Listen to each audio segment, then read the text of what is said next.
ये जो तिलक है माथे पर, ये कहां से आ जाता है? इसके पीछे बहुत सोच होती है। Indian institute of management IIM Rohtak के डायरेक्टर प्रोफेसर धीरज शर्मा ने वर्ष 1950 से वर्ष 2010 के बीच, यानी 60 सालों के बीच रिलीज हुई कई हिंदी फिल्मों का अध्ययन किया और इस अध्ययन के नतीजे आज आपको चौंका देंगे।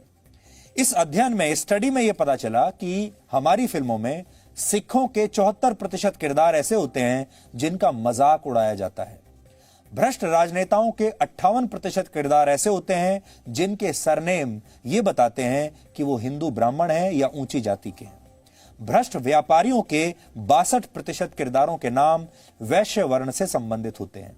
इसके विपरीत 84% फिल्मों में मुसलमान किरदारों को बहुत धार्मिक और ईमानदार दिखाया जाता है।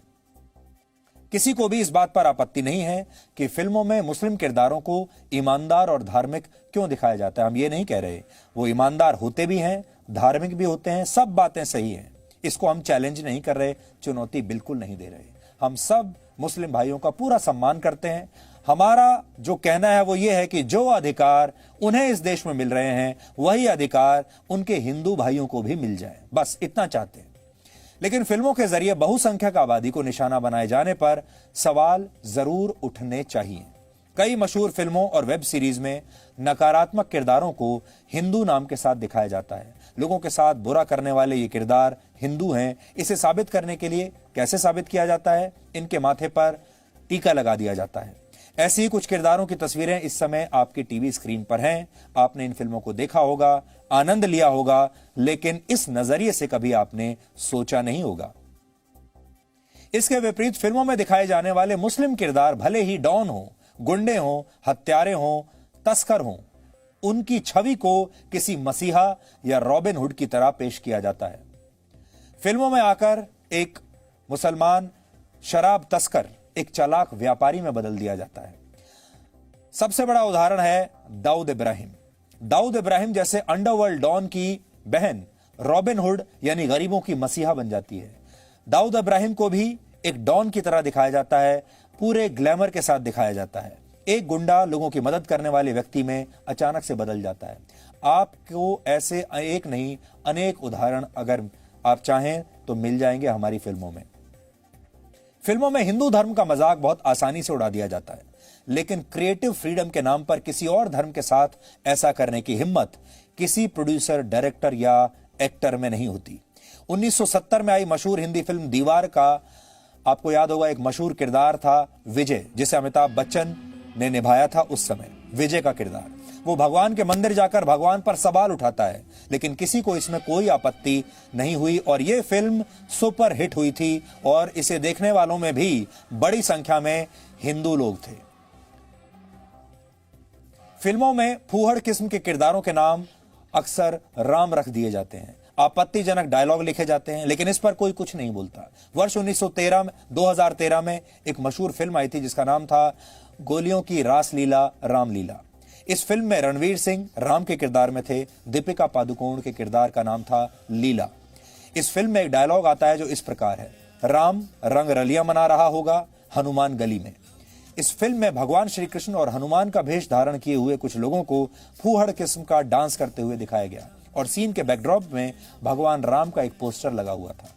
पीके जैसी फिल्म में भी बड़ी आसानी से हिंदू रीति रिवाजों और प्रथाओं पर सवाल उठाए गए, लेकिन जैसे ही किसी फिल्म पर इस्लाम या ईसाई धर्म को मानने वाले लोग आपत्ति करते हैं, वैसे ही उस फिल्म के प्रदर्शन को रोक दिया जाता है या उसके इस तरह के सीन्स को सेंसर कर दिया जाता है।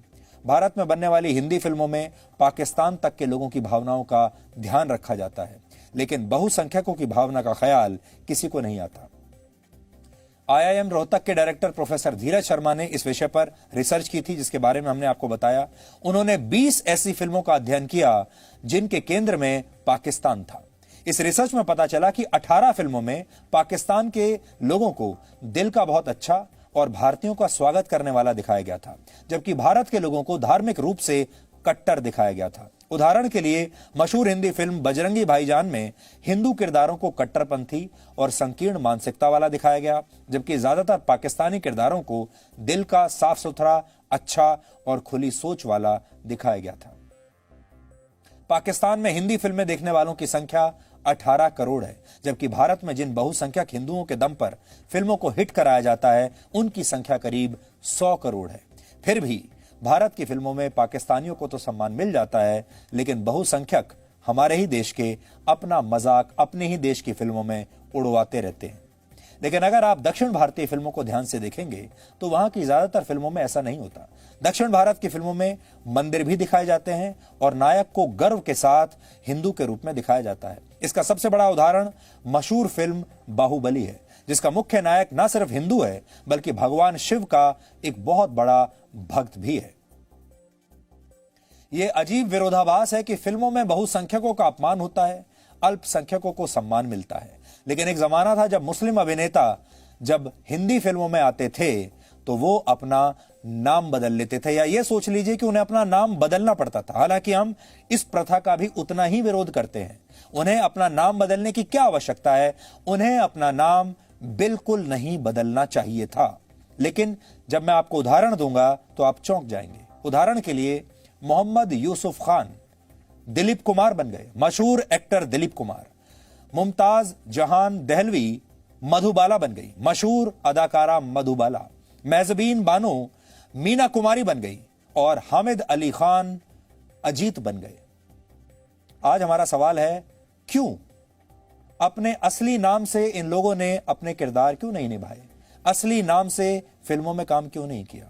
हो सकता है उस समय इन्हें यह लगता होगा कि ये भारत में आ गए पाकिस्तान छोड़कर। भारत में हिंदुओं की संख्या ज्यादा है और हिंदू इनके धर्म के कारण, इनके नाम के कारण शायद इन्हें स्वीकार नहीं करेंगे और इसलिए इन्होंने अपना नाम बदलकर हिंदू नाम रख लिए।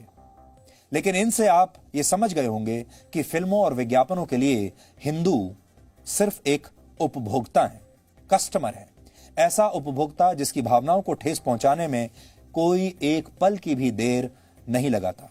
अगर आप जमानों में फर्क करें तो आप सोचिए, जब दिलीप कुमार साहब भारत में अपना एक्टिंग का करियर शुरू कर रहे थे तो उन्हें अपना नाम बदलना पड़ा, यूसुफ खान से दिलीप कुमार बनना पड़ा। लेकिन आज के दौर में शाहरुख खान को ऐसा नहीं करना पड़ा, आमिर खान को ऐसा कुछ नहीं करना पड़ा और बहुत सारे ऐसे कलाकार हैं, उन्हें भी अपने नाम नहीं बदलने पड़े। इसलिए जो लोग ये कहते हैं कि भारत असहनशील होता जा रहा है, असहनशीलता बढ़ती जा रही है, आज उनसे सवाल यह होना चाहिए कि असहनशीलता किस चीज में है?